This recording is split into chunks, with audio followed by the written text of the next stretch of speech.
5 weird things about my favorite mastering plugin, iZotope Ozone. Let's dive in. First of all, these IRC modes. The naming makes no sense.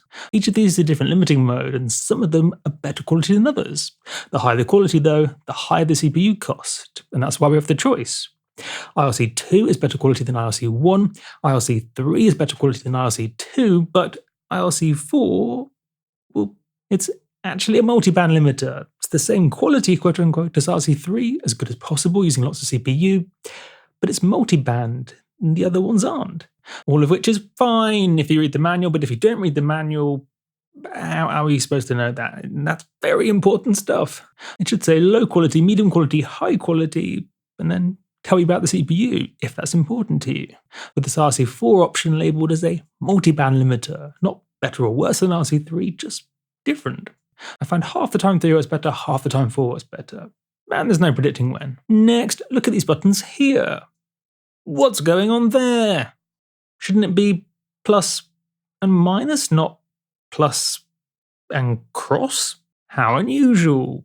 Also, there's a plus and a save icon, which kind of makes sense, but also, wait, what? How about some words like save and save as? I mean, they do take up a lot of, they're quite big words, which take up lots of space, so I can clearly see why they didn't choose to go down that route. Number 3, the option symbol. In Ozone 5, then 6, then 7. It's options, then options with a cog, and then just a cog. It's almost like they're teaching us what a cog means. I know what a cog means. I don't need teaching these things. Don't you worry, iZotope. Don't you worry. Furthermore, number 4, that rhymes. Loudness, more specifically, the LUFS options. In later versions, it doesn't tell you, it just says momentary, short-term, integrated, assuming you know what LUFS is. In Ozone 5, it looked like this. And so again, but in a totally different way, it assumes you know all the nuances of LUFS. If you're, say, new to LUFS, but you know LUFS is for loudness, what do you do?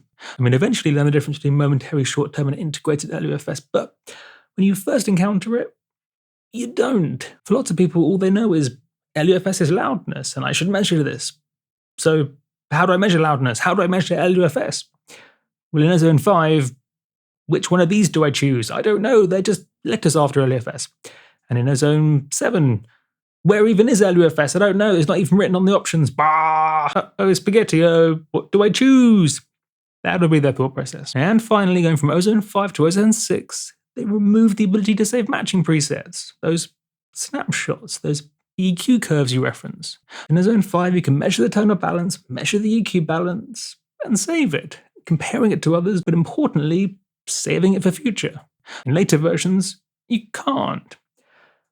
How very weird and confusing, but I mean, they did eventually introduce tonal balance, which to some extent sort of does something similar, but also it's not similar at all. It's trying to achieve the same result, but in a very different way, and I prefer the way in Ozone 5, so I use Ozone 5 still. It's a strange world we live in, but I like it.